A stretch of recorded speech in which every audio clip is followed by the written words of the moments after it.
What's going on, ladies and gentlemen? Welcome to this special edition of the Goat Milk Diaries. I know I'm normally not on this show. I'm on my other show, The Fix Wrestling Podcast, but I'm kind of coming in because Tony is not feeling well today.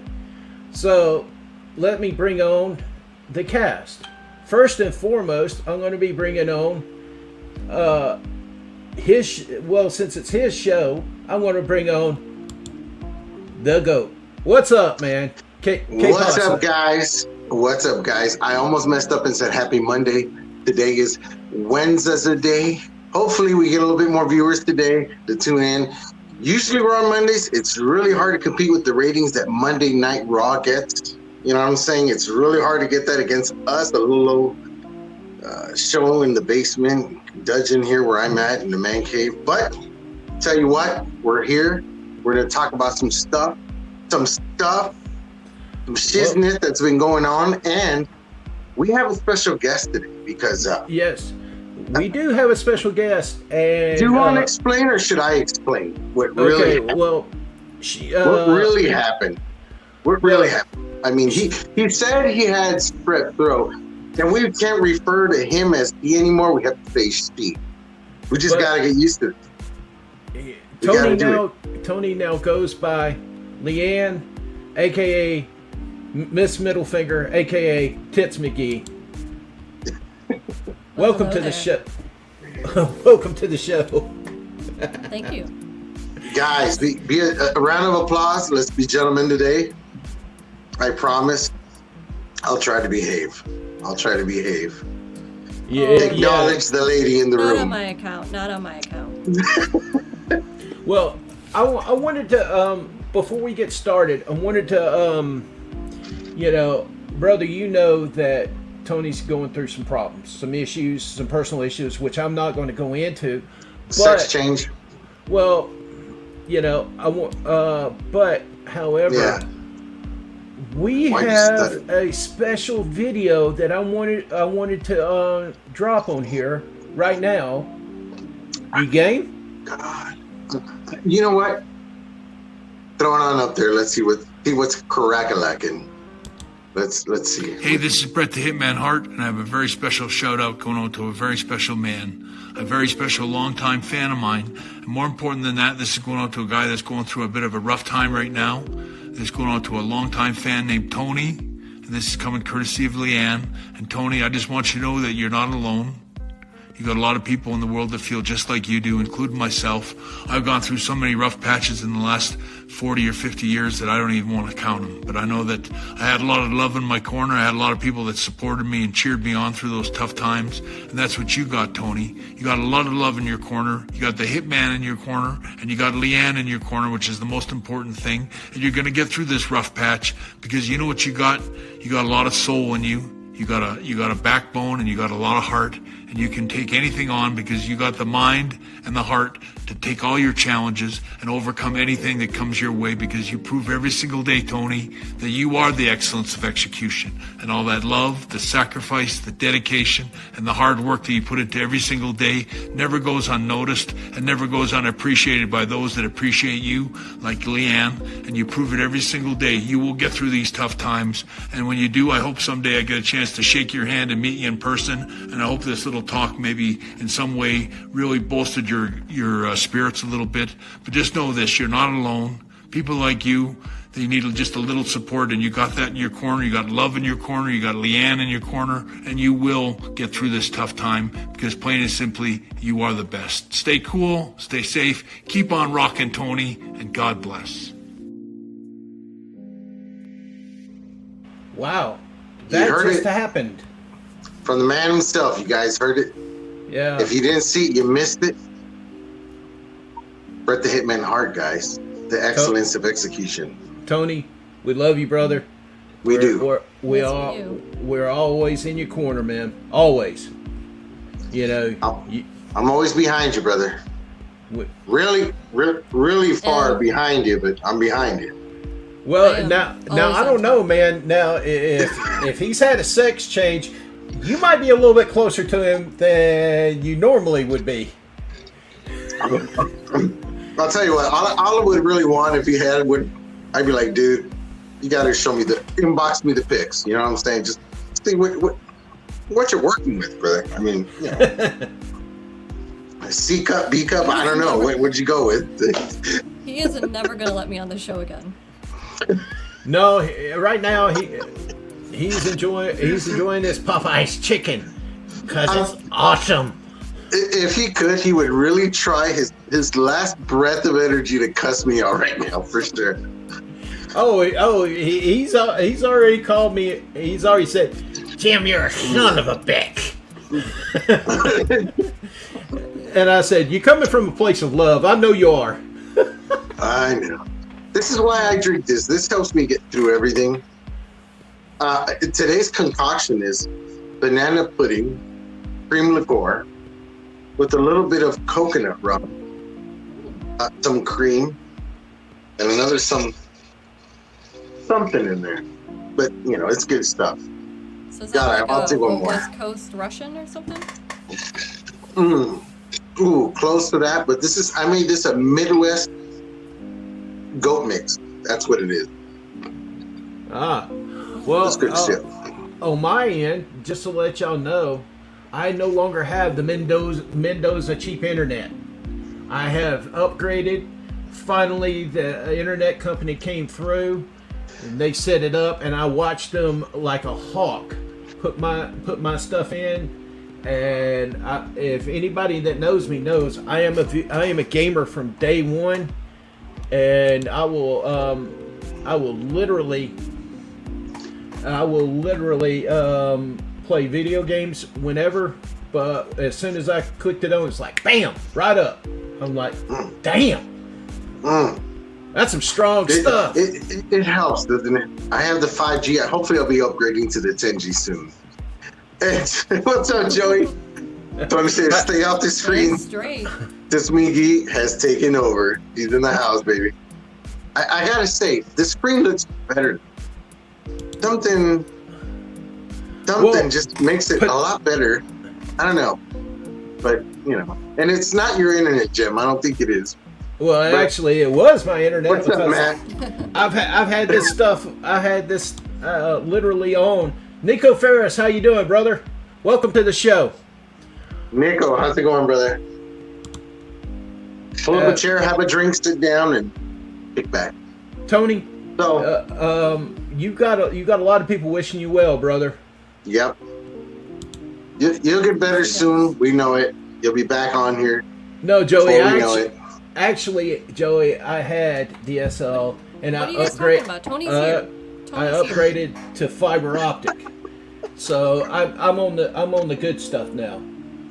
I'm not on the street cocaine now. I'm on the expensive cocaine now. Oh, you on that good Colombian shit now? Yeah, man. That's the stuff that Tony Montana used to import. You're that guy. Okay, guys. So let's do this. Since we have a new person here, we're gonna get to the juicier stuff. We're gonna talk about the things that have been going on through the groups. See who gets. See what everybody's opinion is on this. And there's some videos floating around YouTube. I know a lot of people have seen them. Even my name got thrown around a couple times here and there. But you know, we'll get into that drama. Ethan will stop by, and Mr. Biggie, Easy E, Ethan will come in, and he'll have his words on that too. But first, we gotta know, because you're new to this show today.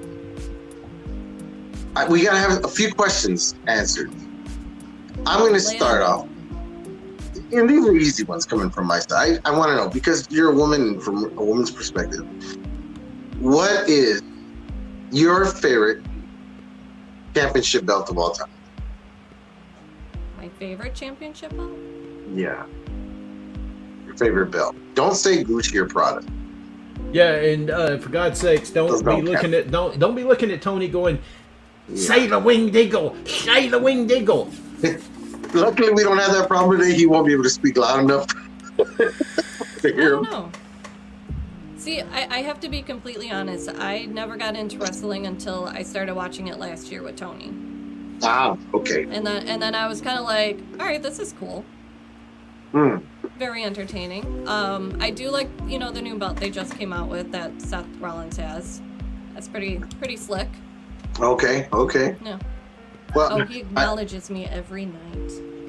Oh, damn! I'm not going there. I'm not touching that. That just happened. Yeah.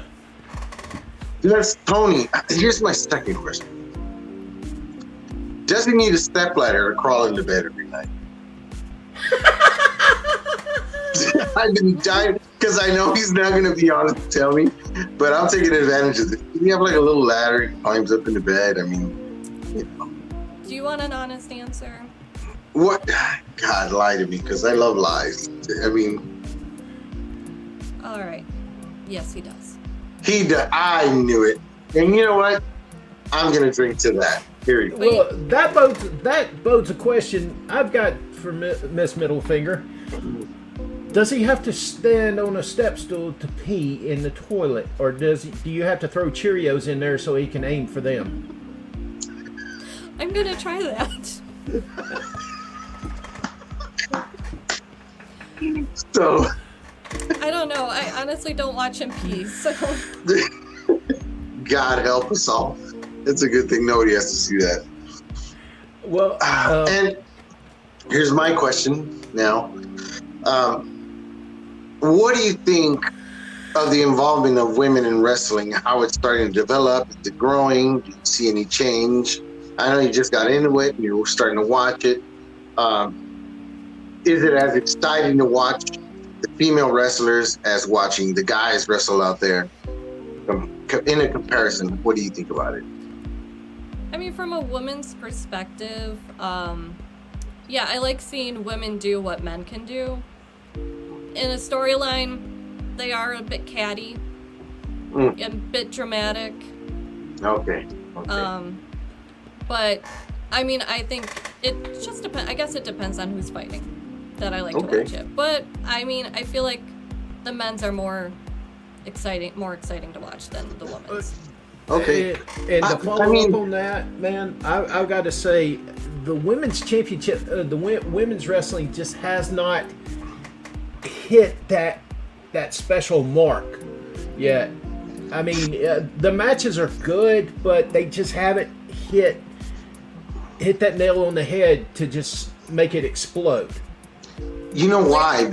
I think it's because they're missing a certain, I don't want to say they don't have it. I'm saying they're missing a certain character that has that raw explosiveness, that power that kind of pushed through.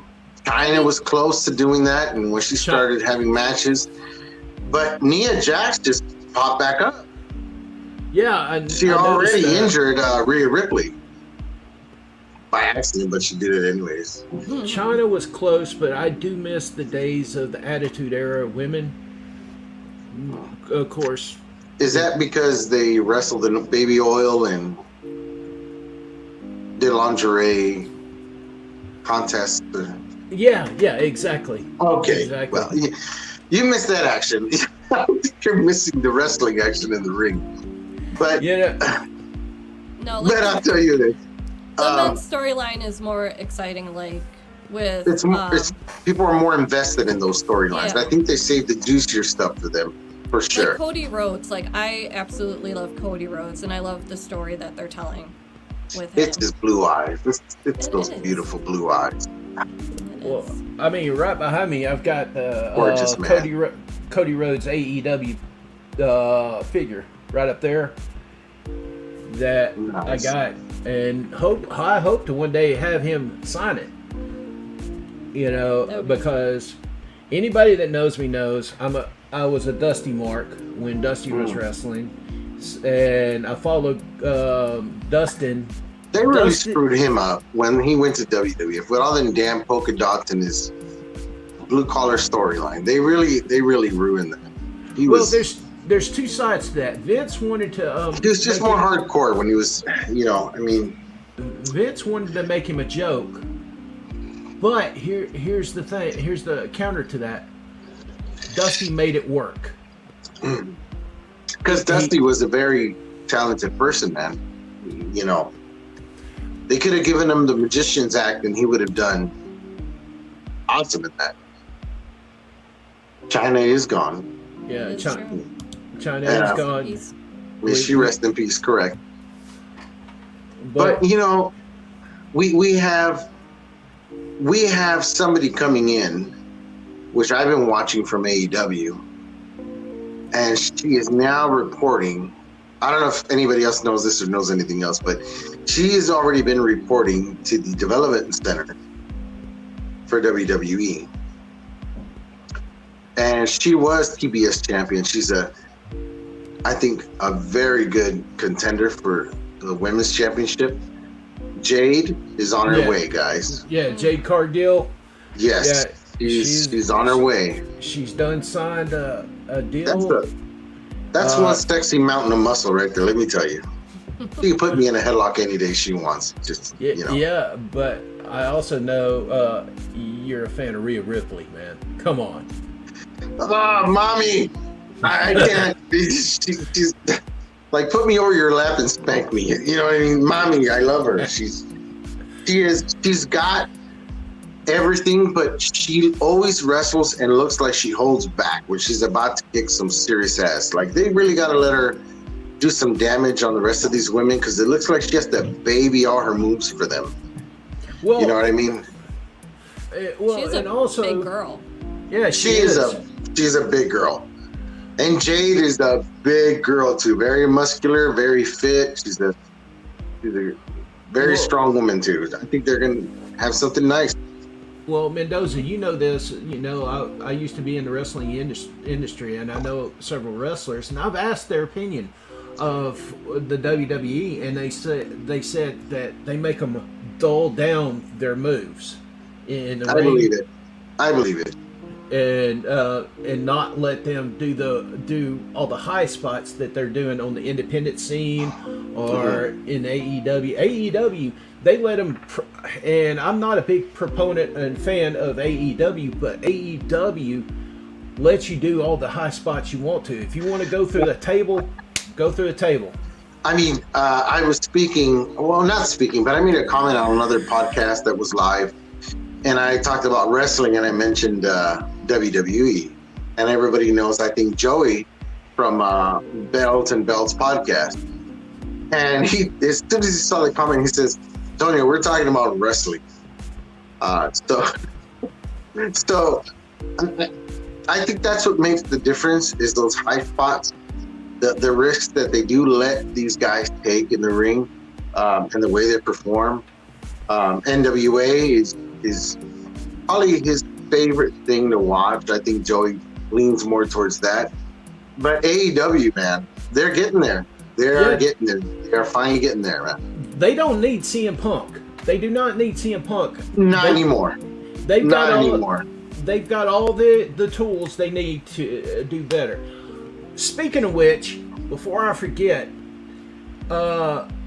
Miss Middlefinger, don't you got a couple of things you wanted to show that you got for Sicko Tony? Oh, Sicko. Okay. Oh, yeah. So, actually, these came today after, well, this shirt came after a long time waiting. I ordered it back in August. Let's see.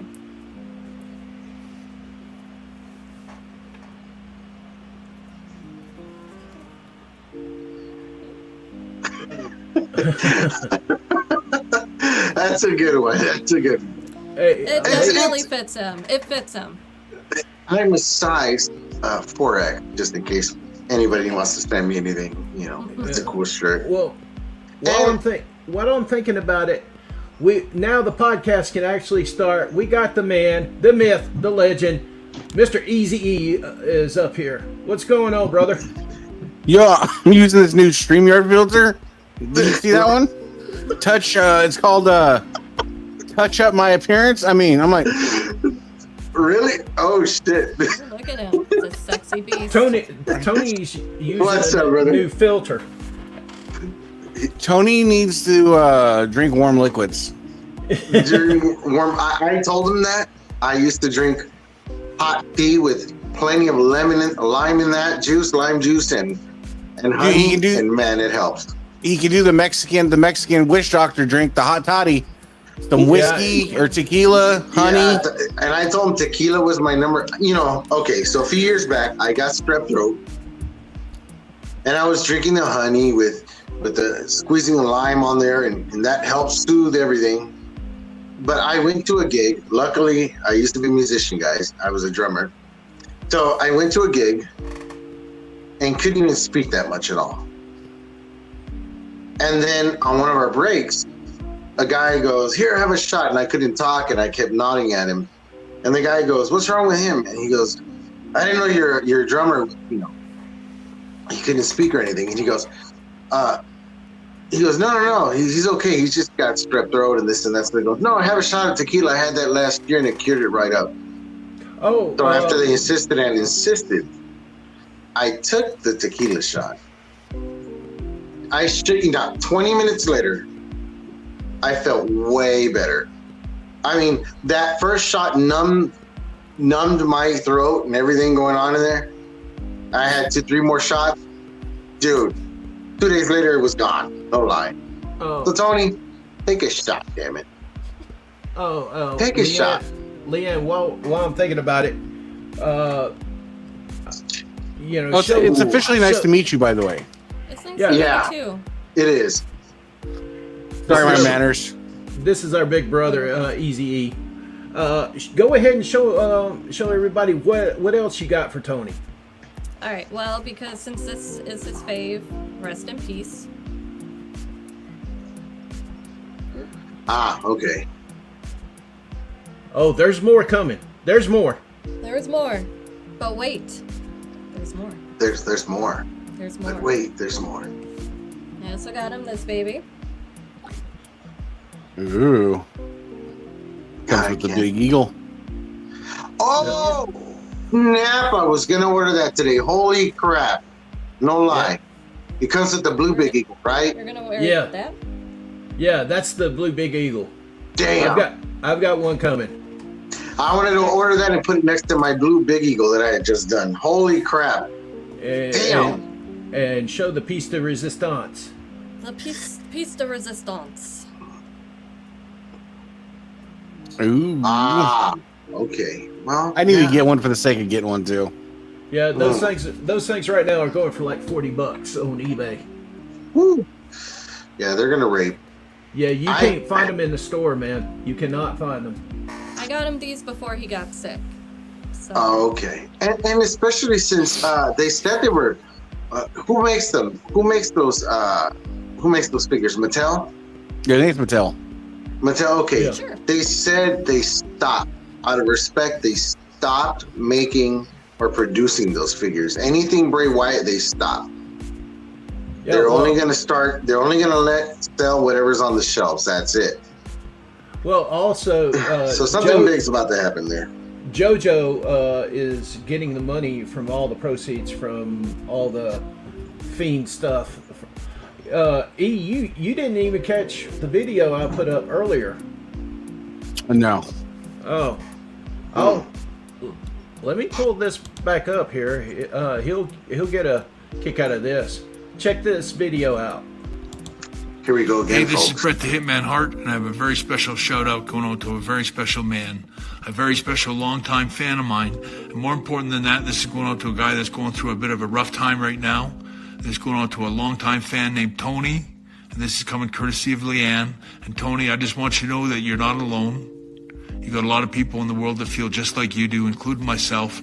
I've gone through so many rough patches in the last 40 or 50 years that I don't even want to count them. But I know that I had a lot of love in my corner. I had a lot of people that supported me and cheered me on through those tough times. And that's what you got, Tony. You got a lot of love in your corner. You got the Hitman in your corner. And you got Leanne in your corner, which is the most important thing. And you're going to get through this rough patch because you know what you got? You got a lot of soul in you. You got a backbone and you got a lot of heart, and you can take anything on because you got the mind and the heart to take all your challenges and overcome anything that comes your way, because you prove every single day, Tony, that you are the excellence of execution, and all that love, the sacrifice, the dedication, and the hard work that you put into every single day never goes unnoticed and never goes unappreciated by those that appreciate you, like Leanne, and you prove it every single day. You will get through these tough times, and when you do, I hope someday I get a chance to shake your hand and meet you in person, and I hope this little talk maybe in some way really bolstered your spirits a little bit. But just know this, you're not alone. People like you,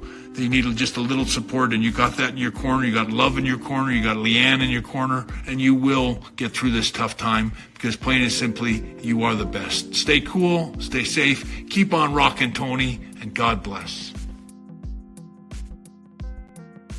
Dig it. Yeah, I can dig it. That Good job. Tony was is going through some personal issues, and you know, we're all in his corner, man. You know, he'll bounce back. He'll bounce back stronger. Right now, he sounds like little Nicky talking about Popeye's chicken. He looks like little Nicky from time to time. Every time he brushes his hair sideways to look at the camera, you get a little flash to that. You know what I mean? Just a little flash. You know, so guys, go ahead. He is here. Go ahead, Scam Mendoza.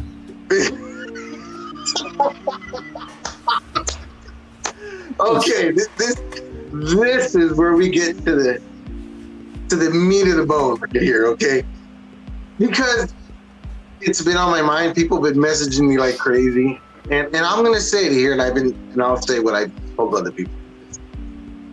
It doesn't bother me, and like the great Eazy-E from Compton, California, baby, growing up, no such thing as bad publicity or good publicity. It's just publicity.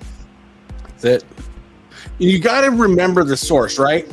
Yeah, so I mean, with that's this, another thing. With this hobby, right? I'm looking at it in an entirely different perspective, because I'm really changing how I view the hobby and how I view the people of the hobby and stuff like that.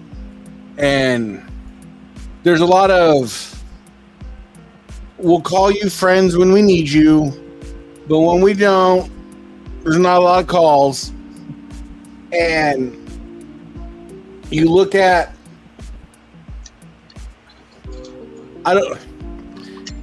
no offense to the guys I'm going to mention right now that I'm going to call you a queen. I don't reference it as you're a female. It's just that you're all drama queens.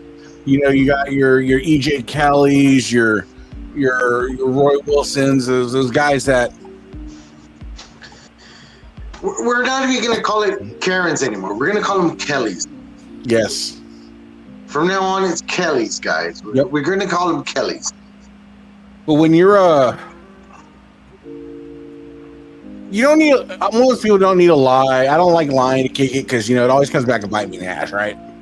Correct. So when you have to lie to kick it, like I was clicked on, unfortunately, a promo that EJ Kelly was pretending to think he was, I don't know, Triple H or somebody, and he's bigging up in his belt. He's like, I got a $1,500 wing deal. I got a $1,200 Nawaz. I'm like, no, you have all a the prices $600. are wrong. But here, I know more about his belts than he does. His Nawaz he has hanging in the corner was actually a scratch and dent that I was gonna buy. Hey, Ethan, real quick, Leanne, do you got to go? I better go take care of the man-child. Oh goodness! Yeah. All right. Give him smoochies for us, please. Mm-hmm. And we appreciate you coming on. Yes, thank you. Thank you for having me. You're always welcome. And we'll see. She's going to be the first lady of Goat Milk. The first lady of Nerdcast as well. First lady of Nerdcast. So she might as well be Elizabeth. She is our Elizabeth, first lady of Nerdcast. First on Goat Milk. Make sure you write that down, guys. Okay. So acknowledge your daddy. Acknowledge. Or your mommy, whichever Or your works for you. mommy. Yeah. Tits McGee. Thank you so much for coming on. Thank you guys. Bye. We'll see you. See you. All right, so Back to where I was. Back to where I was. The girls are gone. Come on, let's get dirty. Let's get dirty. Back to where I was. You know, your Noah's Big Eagle, lovely Big Eagle, scratch and dent. It was over polished. So what happened is the word seculum got polished out. Okay. So that's why he was selling it for $600. And the guy that bought it undercut me because he was the same guy that I went to pick up Nick Carnival's Snoop Dogg belt and then sold it to EJ Kelly. Oh wow. Yeah, so but okay. You got these guys get online and they boast about how much their belts are, and I got a fucking Rolex, or I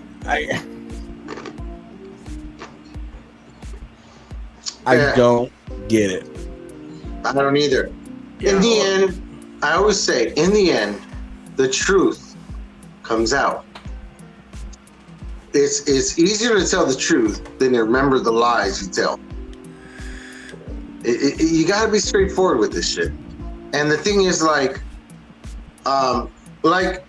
things like I heard, I didn't even want to watch the video. I watched it after Jim sent it to me. I was kind of ridiculous. I only wanted to watch it up to the point where my name got mentioned by Gary Sutton, right?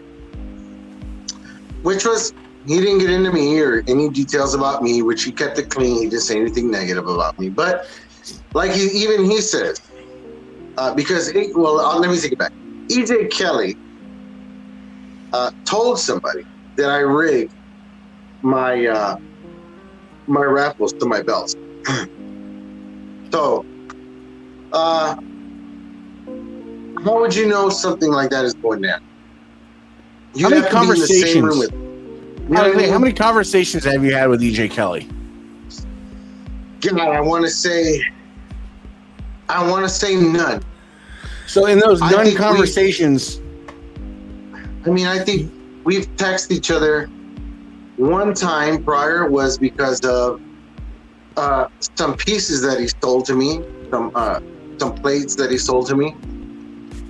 And I messaged him because he messaged me after, I guess, he saw a posting about what happened between him and Tyler Dove and somebody else, the maker, I guess. And he goes, dude, like, I'm disappointed in you because you didn't have my back, is pretty much what he was saying.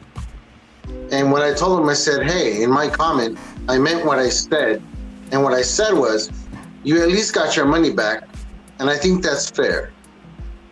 But why does anybody have to have his back in that situation? If you're that adamant that you got scammed, why don't you dress up like Scary Sherry, cut a promo, and tell everybody how you got scammed? That would have been fucking awesome to watch. You know, but these guys want to run their mouth and clap their jaws and everything like that, and it's just, it's fucking mind-boggling. It's pathetic. So Gary, I'm preface this on Gary. I really like Gary for some reason. I don't know why. He's like the weird little stepbrother that you didn't want, but he just showed up. Because he's the Alex Jones of the hobby.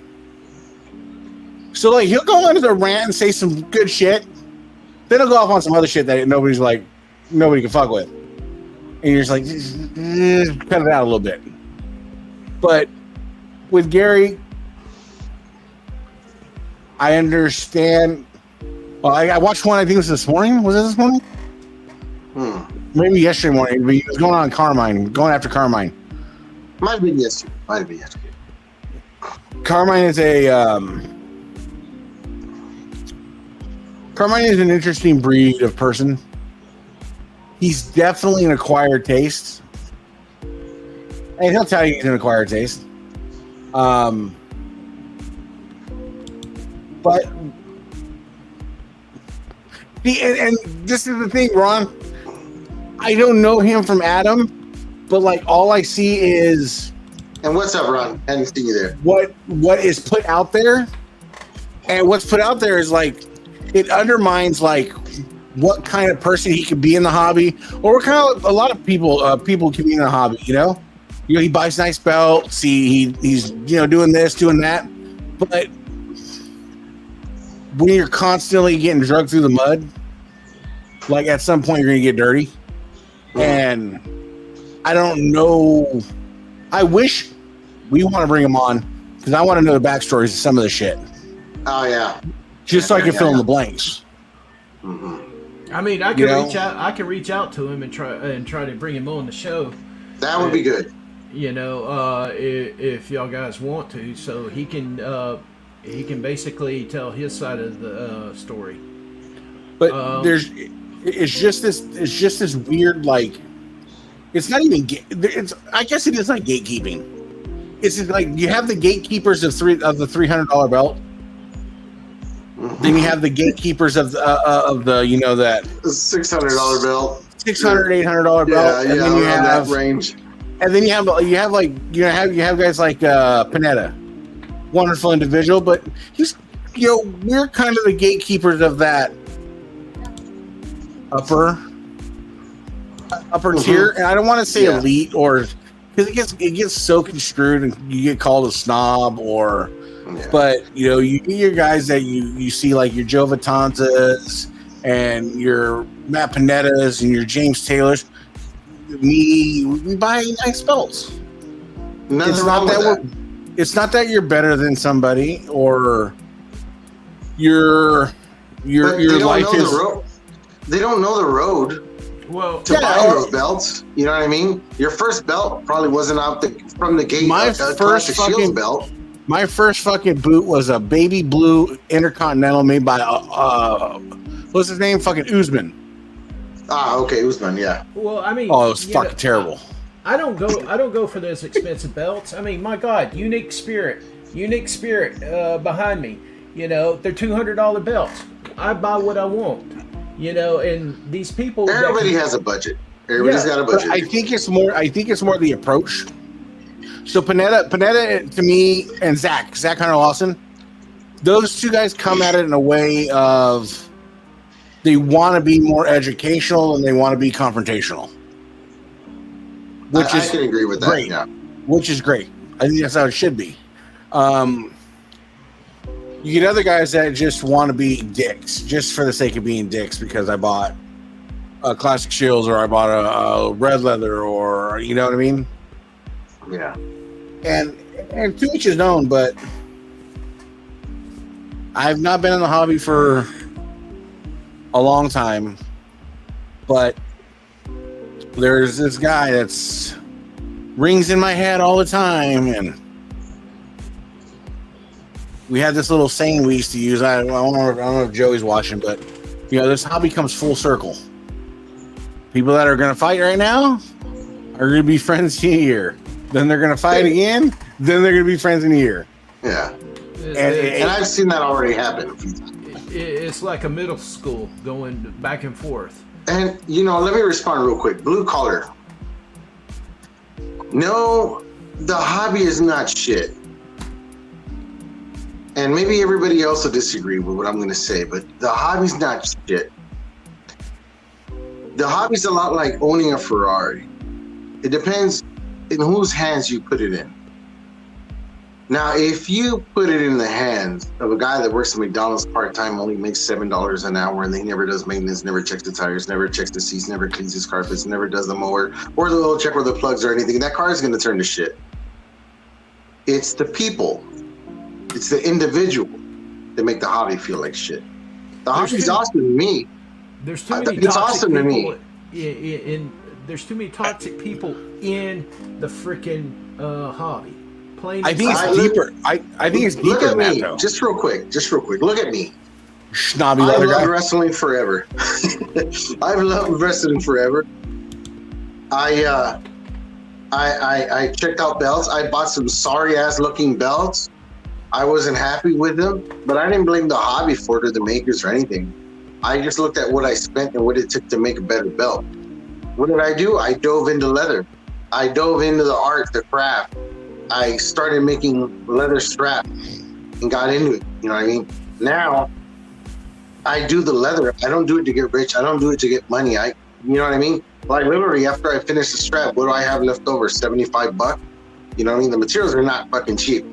So like I do it because in a certain price point so that I can bring some of that good work and that joy to people. I don't want to cut you off yet, but did you draw that penis on the back of Joey's belt that I asked you to do before you put it on leather? No, I'd never do that. I'd never do that. I get what you're saying. People can say about me is fact, and I'll tell you this right now. I steal belt bags. Yeah, and don't send them back. He freaking does. I steal. Don't send your belt bags. I will steal your belt bag and lie to your face. So yeah, that's where this hobby, like for me, that's where I try to take the belt education. The way I take it is because when I first got in this hobby, I did not know my ass from the hole in the ground. And so I had guys like Carmine that were like, oh, these belts are the same as a Milliken. So I buy one. And I'm like,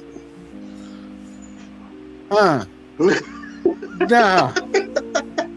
So when people say that, I take that personally because I put my money there. I've spent my money there. And you can't say an Usman belt. You'll get the fluffiest leather.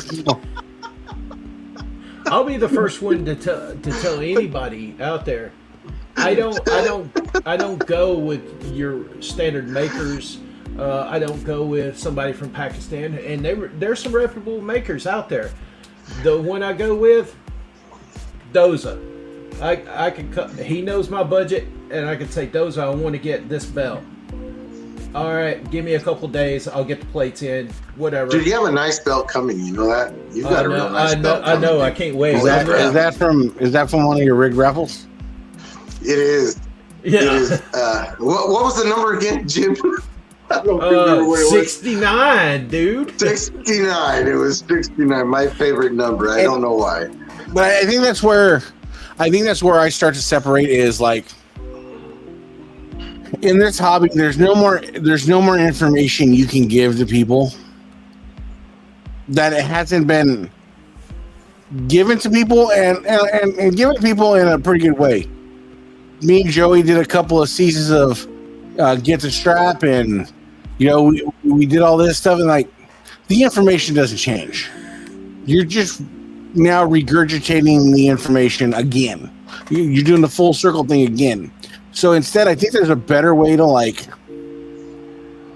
again, it costs money though, but I think there's a better way to put your money where your mouth is and get these makers Gary Sutton, get these makers to send you a belt. Send me your best belt, and I'm going to put it up against my best belt. You send me an Intercontinental, I'll put it up against mine. You send me Wing Eagle, I'll put it up against mine. Like, I literally had a conversation today with a maker like that. He started messaging me about what he had, and I told him, send me a belt. And he sent me pictures of like CNC stuff and SD. I said, no, that's not the quality I'm looking for. I said, send me HD, the best belt you can do. Hold on, let me respond real quick. No, when I say you're a gatekeeper, Matt, you are. You run a page. You're responsible for your information on your page. You have a lot of info and a lot of contact with people, your makers, Classic Shields and stuff like that. So you are a gatekeeper. I don't think it's a bad thing. See, and that's where we not can't, a bad thing. We can't confuse. You're not gatekeeping. You're not an Eddie Williams gatekeeper of I'm going to make sure these guys are closed down so I can control them. No, but you're a gatekeeper. You running a page and doing what you do is a responsibility. It is. In other words, what you're saying is, Panetta, you're trustworthy. If somebody that's just coming into this hobby comes to you and says, hey, I want to get a belt. This is my budget. You would point them in the right way. I'm going to point him to all elite belts rather than Brothers of the Belt or another page. Correct. That's the direction I'm going to point him in. So that's why you are a gatekeeper, and it's not a negative tone thing. It's just really not. It's you should be happy that people look at you in a manner of somebody responsible in the hobby. Yeah, and that's another thing. Like I'll tell you about my experience. And just like it says, if you're tired of the common belts, the low quality, the BS, come to my page, All Elite. So that's what I did, right? And what did I do when I go on there? I see some really nice HD plates, and I think Ronnie was the gentleman that was selling us that, and I jumped on him. But thanks to Matt, he gave the good word in, and we were able to do a good deal, dude. So he helped out, man. So yeah, as a person, when you say a gatekeeper of that type, that's a good position. That when you're doing good for it, it's awesome. It's awesome. See, and I think you can get and that's part of being a gatekeeper to me, and part of being a responsible member of the hobby is you can direct somebody a really nice $300 belt, $350 belt. Muhammad Nawaz does the best SD belts on the market at that price range. He is the best. I'm not going to argue CNC and those things right now. For an SD belt, you'll not get better plates than Muhammad Nawaz. So I think just giving that information, having that information out there is, people always want the great deal. I want the good deal. So I'm going to go to Muhammad Arham. You know, Yeah. There's a chance you're taking, there's a risk you're taking with your money. Definitely. Understand that. Muhammad Nawaz, I've never got a belt from where I was like, damn, I'll never buy from him again. I've got 3 of his belts. I can't say I'm disappointed with any one of them. Well, Another guy, I'll throw his name out there. I think he's, like, honestly, etching wise for a SD, ooh, it's tough. I mean, you wait. He's a little quicker sometimes than Nawaz, but Ali Anat, I've gotten some good SD belts from him that are. I got an HD on the way from him. So Brother. I'll let you know. This is the first one. Really? Man, let me tell you. His SD is as close as you can get to HD. And I've got, this is going to be, no, I do have 3 belts for him now. I've got 3. See, but a lot of that is in the education, right? So it took time to get there to find out. But you get these makers, these really low end makers, and I'm just going to say Usman's name because he is a low end maker. They overuse their acid. Their zinc is not of any type of quality, and so when you overuse your acid and your zinc's not a good quality, but the thing is, Matt, everybody's gonna have haters in this hobby because you know why? That's what this hobby is. But you're never gonna find anybody hating on you that's doing more than you. well, You got to understand that. So keep doing what you're doing. Yep, that's what's important. Except that those haters are people that aren't doing as much as you. well, They aren't putting in the game as much as you. It's ironic that we say this, but honestly, this hobby is about heels and heroes, baby. well, that The haters are the heels, and the Panettas and the E's and the Mendozas. We all got to be the heroes. We got to make sure we stay on that side of things. You know what I mean? Well, that belt right there, when I got that, I had a comment saying, "Oh, that's not TV accurate," and I was like, "I don't give a shit. I love it. I like the belt. Diffuse the situation right there on the spot." Is that the NWA US? Yeah, it's the NWA US, the Luger. That's the. I love that. I love the Jim Crockett logo plate on them. I know it's not accurate, but that Jim Crockett logo plate on those. But I'll tell you this: most of the people pointing out that belt and say, "Oh, that's not TV accurate." Okay, show me your TV accurate belt. Yeah. Show me your TV accurate belt. Just like the Acclaimed tag team belts that are up for sale on AEW right now. Those things got a price tag. they got a price tag. Again, they got a price tag, but when in your life are you going to be able to buy a belt that is the exact same maker, leather, used on TV, limited quantity? Now, if they make more than 10, and next year they make another 10 or something, that's not when I'd be pissed. But if they keep it to the 10, bro, no problem with the price, because I don't see it. There's people paying $5,000 now for Reggie's. Yeah, and Reggie's. And that's the thing. I'm chomping at the bit to see. There's some belts coming down the pipe that I want to see. You know, you got your Panetta's Winged Eagle coming from Classic Shields. I am excited to see that. I really want to see that. They never disappoint, but he's going to have his haters. Post that belt knowing you're going to have people that are going to be hating on you just because, one, it's Classic Shields. Two, it's from you. Three, it's out of their price range. And just understand and just enjoy it. Enjoy your role in the hobby, because you have a vital role. And it sucks to see so many people come in, try to be a difference maker, try to make a difference, and then kind of just get tired of the hogwash and wash out. And then other people try to carry it and get washed out. And then you end up with what we talk about, EJ Kelly's fucking cutting promos dressed up as Spider-Woman. Or I see Jesse order one. I just know Ron Fields. He says he just ordered one. Can't wait. Ron, I think that Ron, did I order those? Did I buy those plates from you? Let me know. I think you are the person I bought those plates. Those are some nice plates. You hooked me up, brother. That was a hell of a good price. Appreciate that.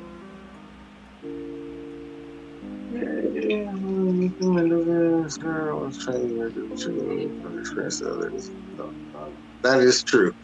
I have tried quite a bit of makers. I think I've tried maybe 11 to 12 makers.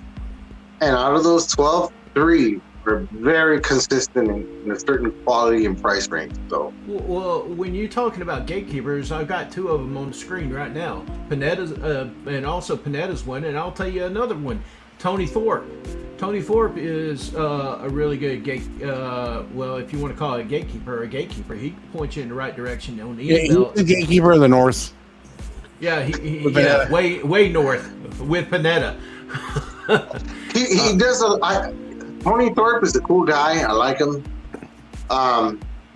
He always has a good vibe to him. When I see his videos, all his like belt unveilings and all that and stuff he does and boxings, I feel that he's in that 250 to 350. Yeah, he's in the bottom tier. No lie. He's trying to present the quality you can get at those prices, which is totally good. Like, please continue. Nothing wrong with that. He sent me that belt right there, and he sent me this belt behind me, the NWA National title, because I had a chance to meet Gunner, or Chad Lale, or Phil Shedd. Your belt is gonna blow. Your belt that I'm gonna send you is gonna blow every belt on your wall off. It's gonna blow it off your wall. Even that little spinner. Well, you'll see. What I would love to get at is, like, at the end of the day, when we're talking people in the hobby, we're not mentioning EJ Kelly, and we're not mentioning, we're mentioning, all right, you want some information? Go to this page. You want some information? Yeah. Talk to Joe Vitanza. Talk to Matt Panetta. Talk to me. Talk to people that have put their money where their mouth is, and know what we're talking about. I'm not gonna be like, well, Jim, you can't buy $1,000 or $1,500 belt. I'm not gonna help you. No, Jim, go talk to Muhammad Nawaz. He'll take care of you. Well, and I've said this to Joey V before, and I don't always see eye to eye with Joey V, but I'll be the first one to tell you, if I need some wrestling information, The guy's a freaking encyclopedia. I maintain it. Joey V will forever, ever know more about wrestling than I'll ever dream to know. That's crazy, man. I got not my area, wannabe expertise. I'm into the belts and I'm into into that kind of stuff more, where I think I could help Joey if he ever needed help. You know what I mean? And I think Joey knows a lot about belts, though. So it's one of those things that is just like, when people pump the brakes on the egos,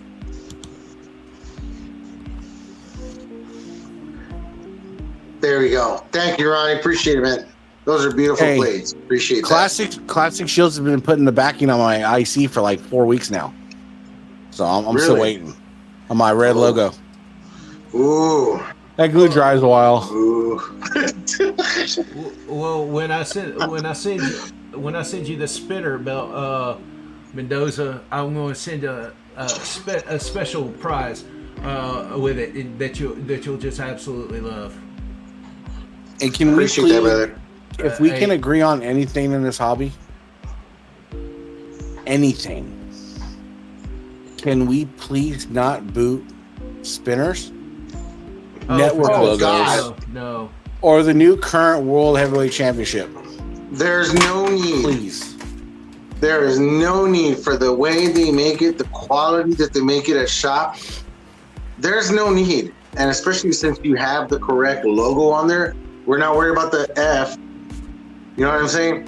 This is, dude, go with the shop. I did an undisputed strap, and for a guy named Curtis Thompson. Man, I didn't get to hold the place, but he sent me pictures of that thing put together. Wow. So I have this like weird idea. I want to do like this fucking Maker's Showdown, right? But I think it's going to involve middlemen, and I have no problem putting a deposit down on each belt that I'm sent. I'm not going to keep the belts. I'll send them back or whatever, or send them to whoever you want me to send them to. But like, rather than just give people information of the Black Logo Big Eagle debuted in March 28th, 1988, and it was taken over by the Winged Eagle that was thrown at the feet of Vince McMahon and was only used for a short time. You know, rather than doing that, there's enough of that on YouTube, brother. There's so much that I'd rather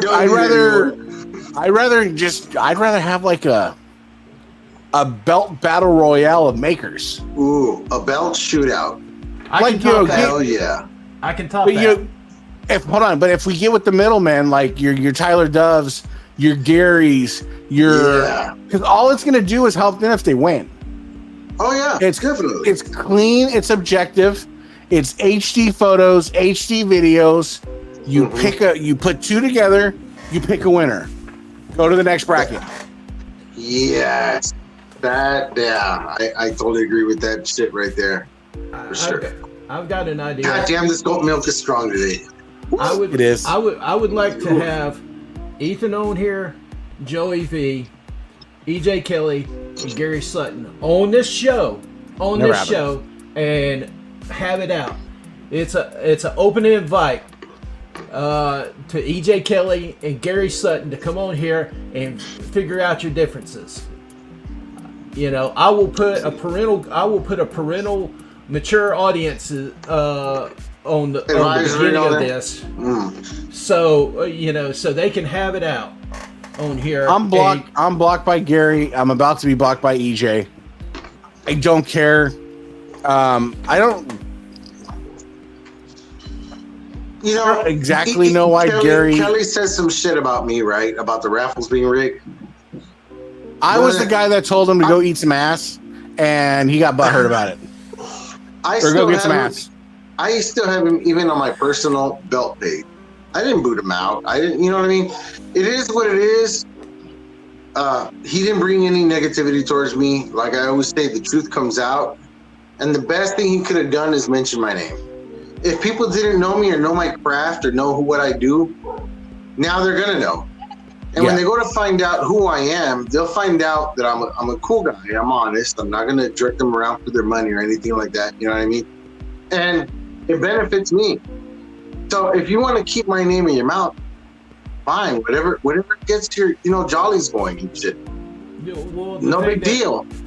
And I will say, Joey, before I forget, I was teasing you, Joey. I got the belt bag. I appreciate that, brother. Thank you so much. Well, I forgot to respond to yo, just pranking the shit out of you. EJ Kelly is when he gets butthurt, he threatens to go to their place of residence and kick their ass. Is he like 19 feet tall? Brother, he's got my address. Any day. See, he thinks that here's the thing, though. For anything. He's got my address. I got his. But here's the thing, though. EJ Kelly can make that claim, but he's not leaving his trailer. I haven't seen him book a ticket to Gary. No. I haven't seen him book a ticket to anybody he hates. So when you're all gums, bro, go hang out with the prostitutes on the corner. Yeah. I always say, like, you know what? But if you're gonna fuck around, you're gonna find out. You know exactly. What I mean? Back to this idea I have, bro. You judge the belt on leather, finish work, leather, finish work, plating, the whole bit. It's not just a one-trick pony. And you get, I'm sure maybe we can talk to guys like Ben Walker. I know Mark. I think Mark Maggart works with a maker. Anybody that works with a maker, middleman, if they want to be a part of it, do reach out. We'll be objective. It's HD pictures. We're not going to put you guys up against classic shields or none shit like that. We're going to put you guys up. If your belt is a 350 belt, we're going to put you guys up with a 350 belt or whatever's close, comparable, $20, $30, and put you guys up. Kind of like a bracket, right? Yeah, just like a bracket. Yeah.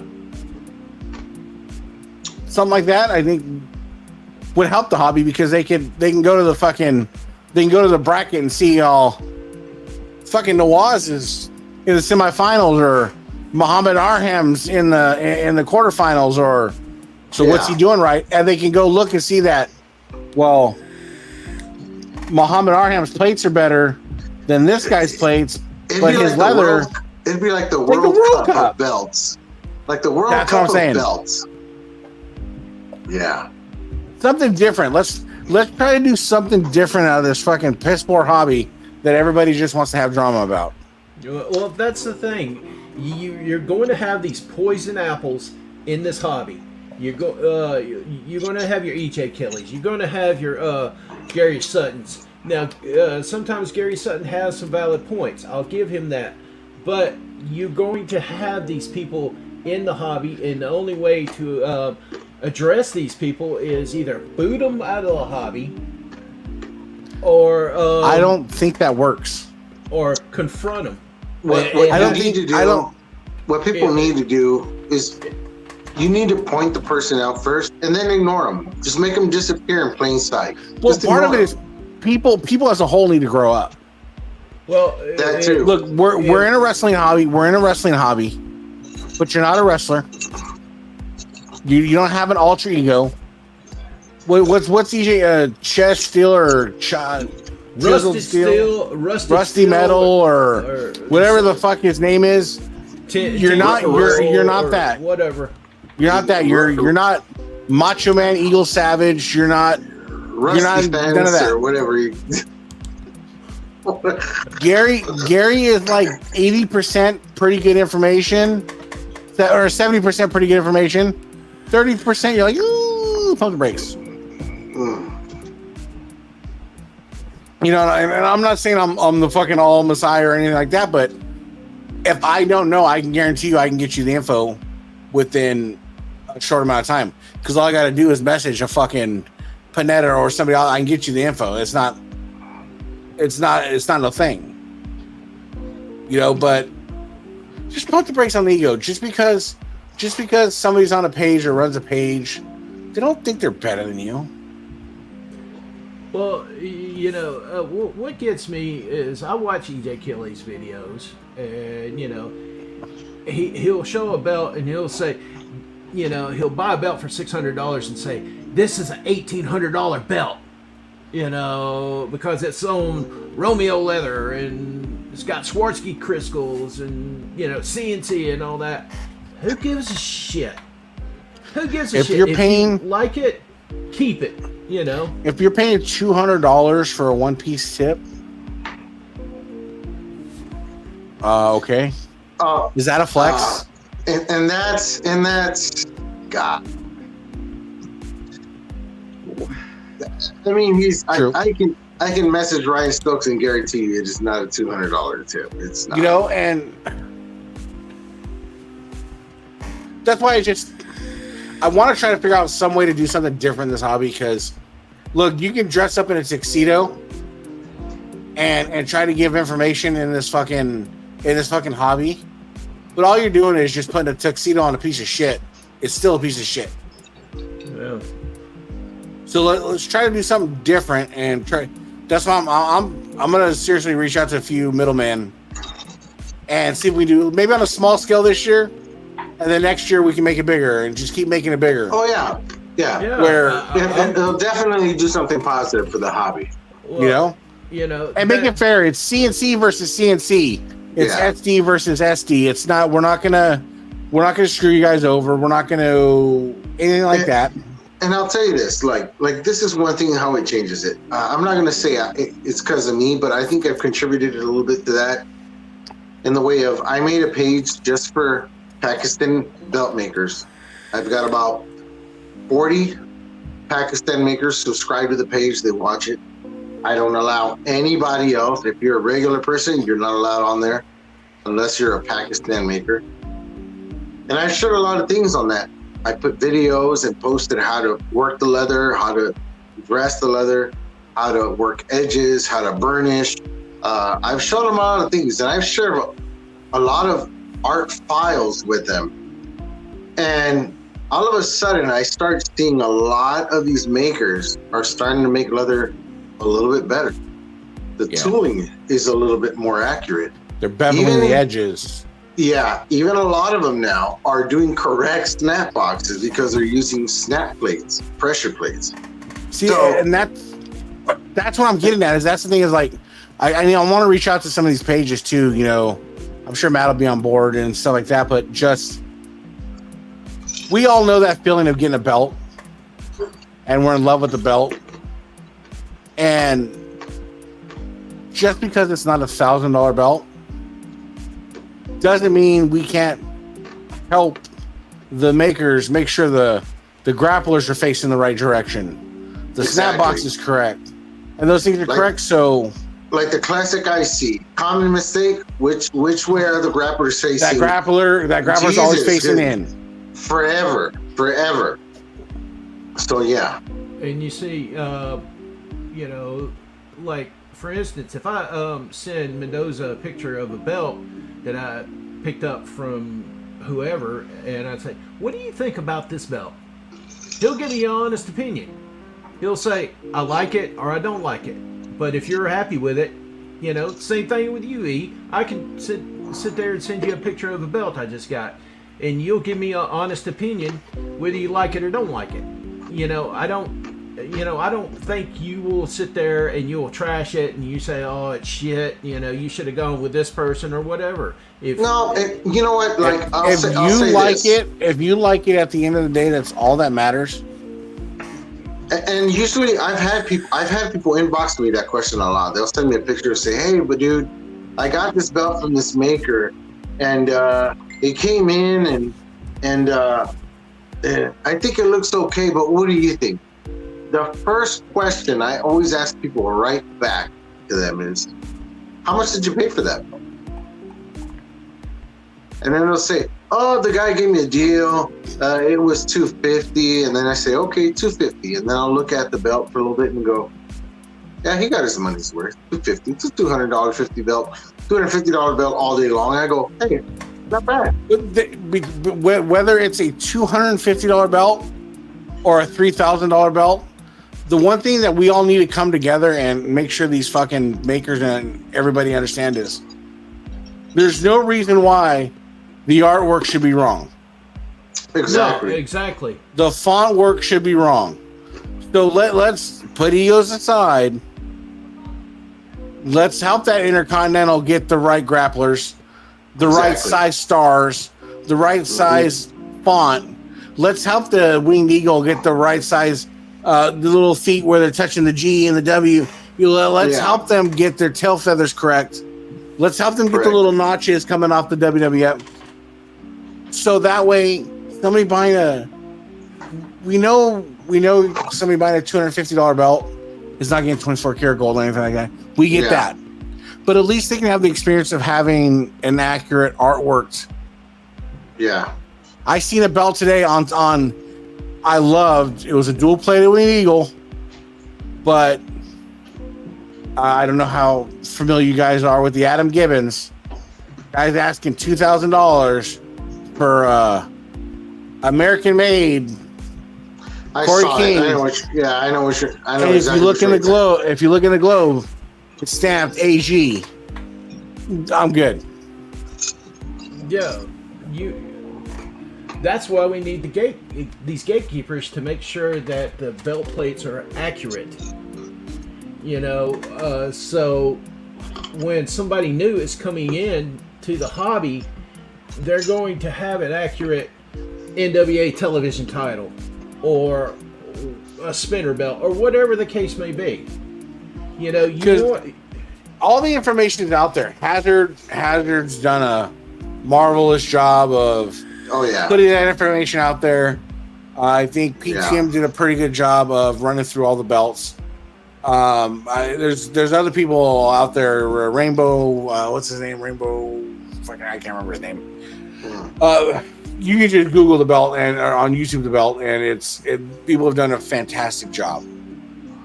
Well, also in the same sense, if I say, hey, Mendoza, I want to get the NWA Florida Heavyweight title. Okay, there's several different versions of that belt. Which version do you? And I just send him the picture of the belt. He'll make sure that the plates are accurate. Because it's an old school belt. It's not double stacked or anything like that. Yeah. You get belts like what irritates me is like I want to buy a CNC Texas heavyweight.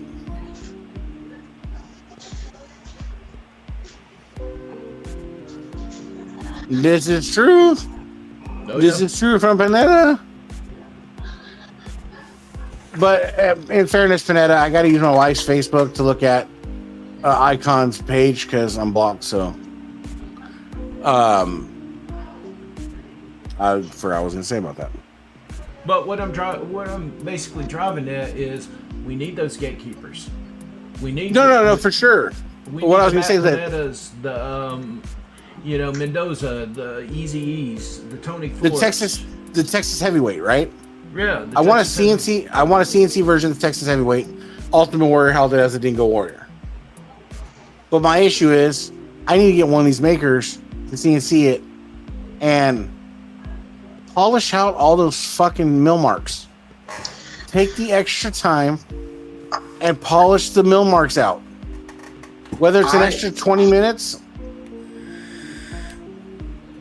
I'll tell you what happened recently.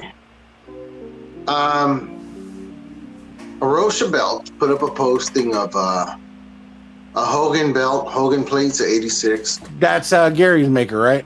Yeah. Yeah. Okay. So I commented and I said, "Hey, I think if I remember right, it's something about the overspray, the way orange peels in the areas they can't get that clear coat in." I said something about that. I don't remember what exactly I said, but it was something in regards to that. Yeah. And Gary said, "Oh no, that's not clear coat. Real clear coat isn't needed when you're using real 24 karat plating." I didn't even respond to Gary because I'm a guy with a background where I did auto restoration for over 15, 16 years. That's 100% orange peel. that is orange peel in the little areas between all the letters in the corners, and bad polishing of the areas of the machine milling that they did. But that goes CNC machine. That goes into the education is when a maker tells you that you're getting a 24 karat gold belt, 24 karat gold plated belt for $300, he's lying to you. 100%. Exactly. You can't get 24 karat plating. Here in America, a 24 karat gold plated belt, if I was to buy plates from Pakistan, I think I froze. And we'll make it easier before you continue. And I'm going to let you finish. But use this example I'm going to give you. You order the plates from Pakistan. You receive them. They're micro cleaned, ready to go. They even have the nickel plating on them already. How much would the gold plating run you if you did a dual plate? Depending on your location and the price of gold at the time, you're going anywhere from $400 to $700. Thank you. Depending on the belt. Thank you. Gold is a universal standard of cost. So what happens is these guys they buy jewelry, they buy computer processors, they buy all this stuff, and they use all these chemicals to pull the gold out, and they make this really cheap gold. And that's the same with the zinc. They're melting down old engine parts, motorcycle parts, alternators. It's not pure clean zinc. It's the only way they can cut down on costs. And here's the thing. I'll post a video later online. When they're smelting this zinc and making this, they're just scooping it off the dirt. None of these parts are clean. They're getting burnt through with the oil. And so all you're getting in that belt is like a 10 karat gold at best. So that's why they have to clear coat it, because it doesn't penetrate.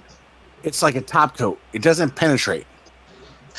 So that's why they got to clear coat it. And I'm going to tell you, I can't remember what it's called, but it's not even real gold at all anymore. The synthetic gold. It's synthetic. And it's kind of a process like when they anodize things to color. Yep. And that's why it looks like that. And I almost said to Gary, and I just kind of toned it down. I said, you know what? I'm not even going to, I was about to hit the keyboard and I go, no, I'm going to leave it alone, because my experience, just my eyes looking at it for 3 seconds, knows from 15 years, 16 years, 17 years of working on finishes, auto finishes, metal finishes, I know exactly what I'm looking at. You can tell 100% just be. I can pull out a classic shield out of this thing. There's not a painter in the United States that can get a finish better than a classic shields belt using clear coat. I'm sorry. These things are pristine. It's here's the telltale. One of these, anybody, I don't want you to ruin your belt. Get a little rag and a little dab of brake cleaner.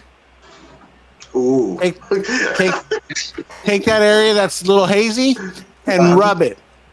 It's going to turn foggy and crusty. What that is that's the brake cleaner eating the clear coat. Yeah. And you don't even need brake. You can take a little bit of acetone, with a Q-tip, and go in between those letters and just rub it out a little bit. It's going to get all sticky. The hairs are going to come off and stay to it. That is clear coat. And it's not the same type of clear coat you use on cars either. It's a certain special clear they use for jewelry. It's a lacquer. It's the kind, it's a lacquer that they use for jewelry. So I've got some nice CNC belts here, and I can, just looking at them, tell you which ones have the clear coat, which ones don't. Yep. And as a matter of fact, I might just go to the other and grab a plate just to bring it over to the camera and show you guys exactly what we're talking about. Yeah, go and for when it. you see this, you know it's clear coat. So let me go grab it. Yeah, go grab it. And that's the thing, is just like, that's where the education comes in, and you're not bursting bubbles, but you're keeping it factual. Well, you have to educate yourself when you're going into any kind of hobby. Baseball cards, whatever. This is an expensive hobby. It's not cheap to buy belts. I mean, a $200 belt may be, maybe part rent. Somebody's rent. It's not for everyone. But in the same sense, the people that are in this hobby, there's trustworthy people, and then there's poison vipers in this hobby that want to tear people down because they're not buying a $1,500, $2,000 belt. Yeah.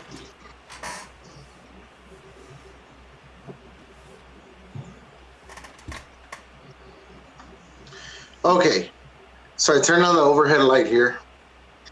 I'm gonna show you this plate, guys. And I brought me a microfiber towel because the maker messaged me afterwards and said, it's just dust. It's not that it's orange peel, it's dust. It's not clean. The plate isn't clean. I said, okay, no big deal. Yeah, sure, I believe you, no problem. I left it alone. So I'm gonna show you guys something. So we got ourselves a Vegas Big Gold here. And it's decent. The etching's really nice. The letters are deep. Everything's nice. The globe is all one piece with the plate. It's not bolted to the back or anything like that. Okay. But let me find a little spot here, and I think it's right next to the globe here. Now, let me see. Okay. If you look at those hazy little edges,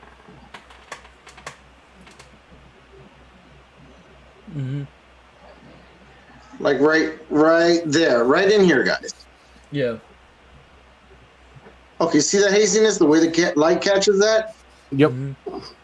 Orange peel. Now, I'm going to take this rag. If that was dust, I am taking the edge of this towel, and I'm going to rub the shit out of it, because this is dust. It should come off.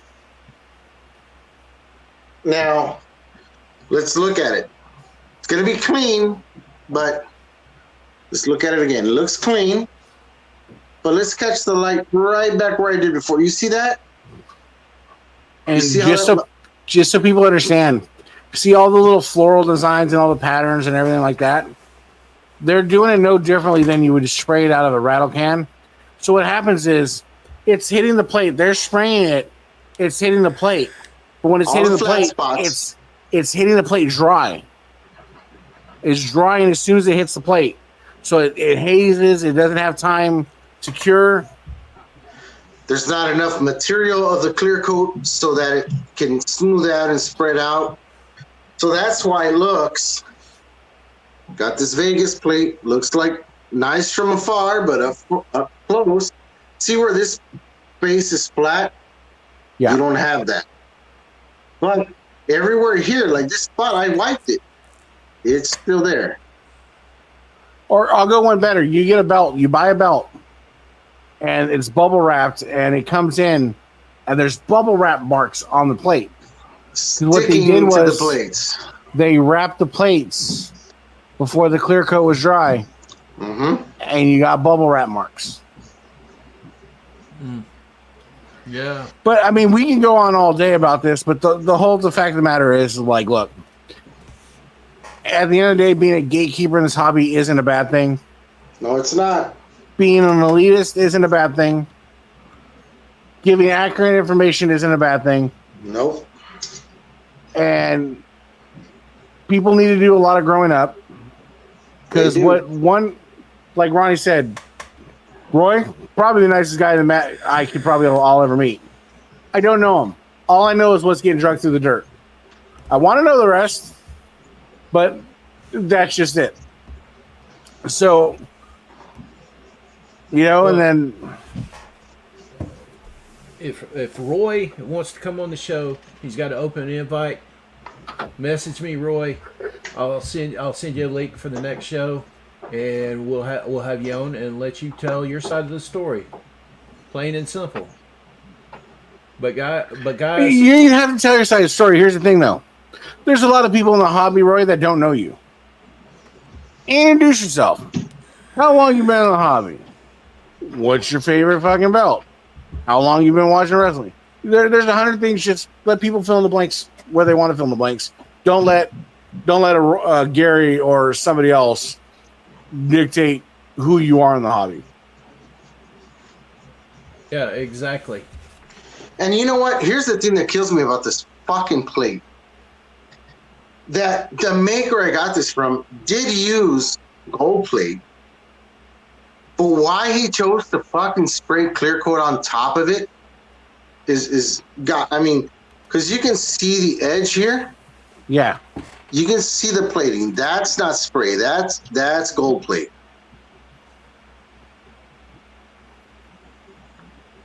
Look at that all day long. That is gold plate. I'm surprised you. Let me see the screws. The screws are Chicago screws on the back. Which I'm surprised. Dude, I'll tell you who made this plate. I got these plates from Jagu. Jagu Jan is a good maker, good CNC guy. Awesome CNC guy. He uses gold plate, and I even messaged him. I said, dude, why did you spray clear on this? And he said, it wasn't supposed to have it. I don't know why my guys did that. I said, well, I'll tell you what, either you pay for the shipping, I send you these back, or you send me new ones. So he's making new ones for me. So when the new ones come in with no clear coat, and you know what? It annoys me because I could show you another set of plate that I got from him, the NWA Concept. Wow. No clear coat at all. Gold plated, same price as what I got these CNC for. And there's a huge difference in the finish because there's no clear coat. It's gold plating and nickel plating. So it's not necessary, man. I don't know if he used real gold plate, but they're cheating on the nickel finish, and that's why they feel they need clear over that. But it's not needed, man. Yeah. I've ordered like 10 belts from the guy, and not one of those needed clear coat. And then this thing comes in like that. And what was annoying is that this is actually a raffle win that I got from him. So that's why I haven't even put the plates on leather. Because of that. So fuck it. But we get, wrapping this up because, like I said, we can go on all night long. And we got to go. Yeah. Right? But no, like I said, I know, I got the wife cooking dinner. Ooh. Homemade pizza. Get one of those meat lovers. Right? But, yeah, just... Let's fucking try to change some shit instead of doing the same shit we're gonna do and keep doing. Let's do this, and let's do it kicking the door at the gate. I'll get a hold of Gary Sutton. We'll bring him in, bring in a belt, because he's got plenty. Yeah. And he's got a crumb ring that he says is better than Classic Shields. And I will find another middleman that has a crumb rind. So I've had a Rizwan. I've had a shop. Mm-hmm. So I know people that have crumb rinds. I can literally send, if Gary wants to, I'll put a deposit on the belt. We'll send that belt, and I can have it pictured with the crumb rind from Classic Shields and a C4 if he really wants to go about it. Hey, listen, that C4 has got me having wet dreams at night. Oh, me too. That's no lie, man. And especially how much better you cannot claim. This is just, you can't claim you have the best crumb ring in the game when the people that put together the crumb rind are making crumb rinds. You know what I mean? Yeah. You can't. Come on. Michael Jackson did the moonwalk. Nobody did it better. Come on. Come on. You got to stop. I'm not very knowledgeable in the hobby, but I'll be the first one to say that if anybody's going to do a good chrome rind or a great chrome rind, it's probably going to be Classic Shields, hands down, because none of their stuff don't miss when it comes to You got to see this C4. Go on Facebook and check out the C4, man. just see for? You go to you can go to, they have their own page. You can go to All Elite Belts. Again, Matt, right or wrong, you can go on there and check it out.